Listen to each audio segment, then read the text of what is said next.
So hello शिकीवर्स भाई 70 के दशक में लोगों के लिए सबसे हॉट टॉपिक था अमिताभ बच्चन सर और रेखा जी का रोमांस।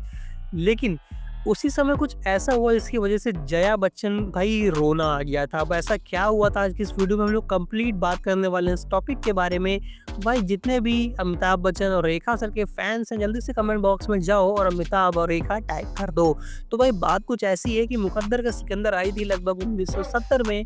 और भाई उस समय अमिताभ बच्चन सर की जो शादी थी वो हो चुकी थी जया बच्चन के साथ में, लेकिन उनकी जो ऑन स्क्रीन रोमांस था वो रेखा जी के साथ में चलता रहता था। और मुकद्दर का सिकंदर की जो मूवी आई थी उसमें भाई काफ़ी सारे इंटीमेट सीन थे। और जब उस मूवी का प्रमोशन रखा गया, मूवी की फर्स्ट स्क्रीनिंग रखी गई, तो उसमें भाई जो बच्चन फैमिली हो पूरी पूरी फैमिली वहाँ पे आई थी। मतलब जया बच्चन थे, अमिताभ बच्चन थे, इसके अलावा जया बच्चन के जो माता-पिता थे, अमिताभ बच्चन के जो माता-पिता थे, सभी लोग वहाँ पर आए थे, वहाँ पर उस मूवी का पहला स्क्रीनिंग शो देखने के लिए। और जो रेखा जी थी, वो ऊपर कॉरिडोर में थी जहाँ से प्रोजेक्शन रूम होता है, वहाँ से चीज़ों को देख रही थी। तब उन्होंने नोटिस किया कि जब इंटीमेट सीन आते थे रेखा जी के और अमिताभ बच्चन सर के, उस समय जो जया बच्चन थी उनकी आँखें भर आईं। वो मतलब ऐसा लग रहा था कि अब रो पड़ेंगी, अब रो पड़ेंगी, अब रो पड़ेंगी। वो अपने आँसू छुपाने की कोशिश कर रही थी, अपना एक्सप्रेशन छुपाने की कोशिश कर रही थी, लेकिन रेखा जी की नज़रों से भाई कौन ही बच पाया है। वो साफ-साफ देख सकती थी कि रेखा जी ये देख सकती थी कि जया जी के ऊपर आखिर इन सारी सीन्स को देख कर के क्या उनके ऊपर बीतती है। और उनके घर जाने के बाद में भाई काफ़ी कलेश हुआ था।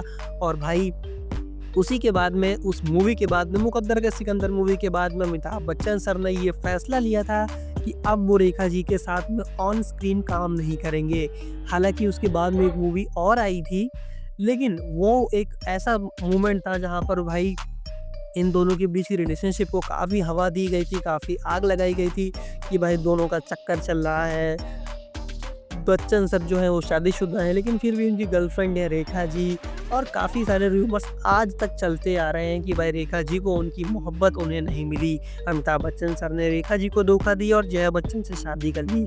जया बच्चन भी काफ़ी सारी चीज़ें रहती हैं, लेकिन आज के टाइम में जब भाई रेखा जी से इंटरव्यू में चीज़ें पूछी जाती हैं तो वो ये कहती हैं कि देखो ऐसी कोई बात नहीं थी, हमारे बीच में कुछ रिलेशन था नहीं।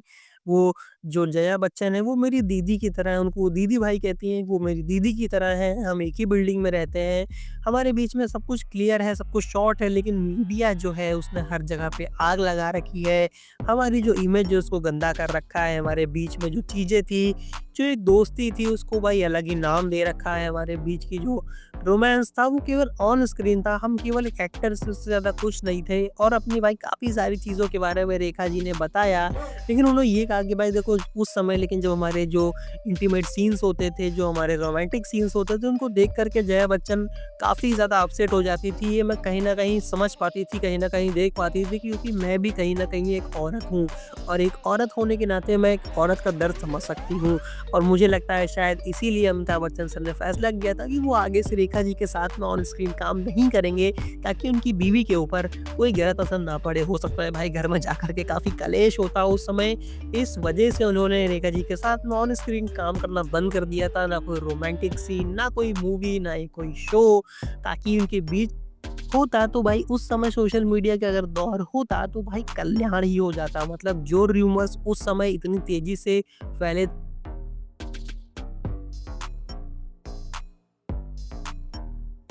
वीडियोज़ निकलते, जो रील्स निकलती भाई उसके बारे में कल्पना नहीं कर सकते हैं। बाकी अंत में रेखा जी ने उस इंटरव्यू में बस इतना ही कहा कि देखो वो मेरी बहन की तरह है, मेरी दीदी की तरह है, मैं उनकी बहुत रिस्पेक्ट करती हूँ, अमिताभ सर की भी बहुत रिस्पेक्ट करती हूँ। तो क्योंकि इससे कहीं न कहीं मेरे दिल को बहुत ज़्यादा ठेस पहुँचती है और मुझे लगता है कि जो दीदी भाई हैं मतलब जया बच्चन, उनको दिल को भी काफ़ी सारी ठेस पहुँचती होगी। बाकी ये एक छोटा-सा टॉपिक था भाई जिसके बारे में रेखा जी ने बात किया एक इंटरव्यू में। बाकी आपका क्या विचार है इन दोनों की केमिस्ट्री को लेकर के? मुझे तो भाई इन दोनों की जो ऑन स्क्रीन केमिस्ट्री थी बहुत अच्छी लगती थी, और भाई ये साथ में होते तो शायद बहुत अच्छे लगते। बाकी आप बताना कि आपका क्या विचार है इस पूरे टॉपिक को लेकर के? बाकी भाई सब्सक्राइब मार के रखो चैनल को यार, क्योंकि ऐसे हॉट टॉपिक्स को, ऐसी गॉसिप्स को और बॉलीवुड की मूवीज़ और हॉलीवुड की मूवीज़ के रिव्यूज़ को अगर आप कभी मिस नहीं करना चाहते हो तो भाई सब्सक्राइब मार दो और घंटी दबा दो, ताकि ऐसी वीडियोज़ आपसे मिस ना हो पाए। बाकी क्या जल्दी मिलते हैं नेक्स्ट रिव्यू के साथ में। टिल देन देखते रहो शिव का रिव्यू। Bye bye.